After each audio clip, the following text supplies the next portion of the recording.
रतलाम पहुंचे कांग्रेस प्रदेश अध्यक्ष जीतू पटवारी ने मीडिया से बातचीत में भाजपा और मोहन सरकार को आड़े हाथों लिया। उपचुनाव को लेकर पटवारी ने मोहन सरकार पर जमकर निशाना साधा।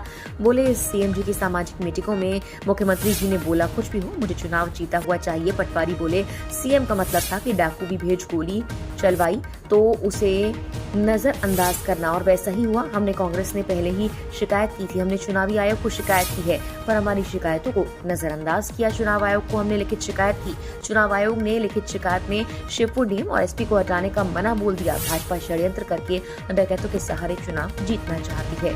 11 गांव में 11 जगह गोली चली, 5 लोगों की गोली लगी।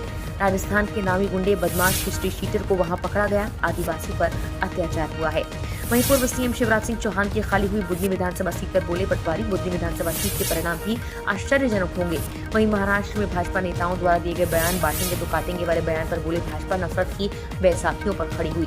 खोखली नफरत फैलाने वाली पार्टी है। बोले, भगवान राम और कृष्ण ने जो सीख दी, जो रास्ता दिखाया, वो प्रेम और प्यार का दिखाया, मोहब्बत का दिखाया। भगवान राम और भगवान कृष्ण ने सनातन धर्म में सबने एक बात कही, वासुदेव कुटुंब की, प्राणियों में सद्भावना की, विश्व के कल्याण की। तो जब हम विश्व के कल्याण की बात करते हैं, प्राणियों में सद्भावना की रक्षा की बात करते हैं, तो फिर नफरत की कोई जगह नहीं रहती। और जहाँ तक प्रश्न है भारतीय जनता पार्टी का, तो ये नफरत की बैसाखियों पर खड़ी हुई खोखली पार्टी है। नफरत फैलाकर सिर्फ चुनाव जीतना चाहती है।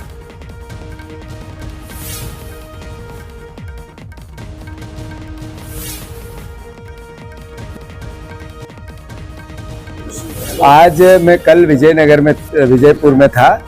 रात को करीब 8:30 बजे मैं शिवपुर से चला हूँ। तो 8:30 बजे से पहले 2 दिन से वहाँ घटनाएं घट रही है।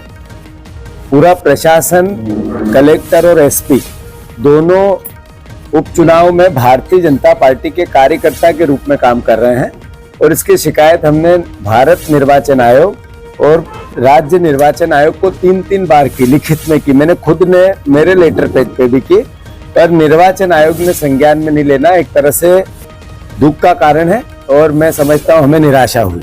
और हमने जो बातें संदेह व्यक्त किया था वो सब हो रही है। तो मैं मानता हूँ ऐसे में कि निर्वाचन आयोग की निष्पक्षता, जैसा हम बार बार बात करते हैं, सवालों के घेरे में रहती है, और इन्हीं कारणों से रहती है। निर्वाचन आयोग ने लिखित में कहा कि डीएम को हम नहीं हटाएंगे। मैंने उनको लिखित में कहा कि बीजेपी के लोग प्रशासन का दुरुपयोग कर रहे हैं और आदिवासी वोट नहीं डले, इसके लिए प्रशासन प्रयास कर रहा है। तो ये बात भी धीरे धीरे सिद्ध हुई। और दूसरी बात, हमने जाहिर सूचना दी थी कि डाकुओं को, आपराधिक तत्वों का चुनाव में उपयोग होगा। आज 11 जगह गोलियां चली है, 11 गांव में विजयपुर में गोलियां चली है। ये मैसेज क्या है? ये मैसेज है, और वो गोलियां किसने चलाई? राजस्थान के चिन्हित डाकुओं ने, जिन पे 30-30, 40-40, 50-50 प्रकरण है। 10-10 लोग, 9 लोग लगातार मोटरसाइकिलों से, बड़ी गाड़ियों से जाते हैं, ऊपर फायरिंग करते हैं। आदिवासियों को कहते हैं कि एक भी वोट डला तो पूरे गांव को पे गोलियां बरसा देंगे। ये इस तरह की अराजकता फिल्मों में देखी गई थी। मैं समझता हूँ ये कभी वास्तविकता में सुनी या पढ़ी नहीं जा सकती।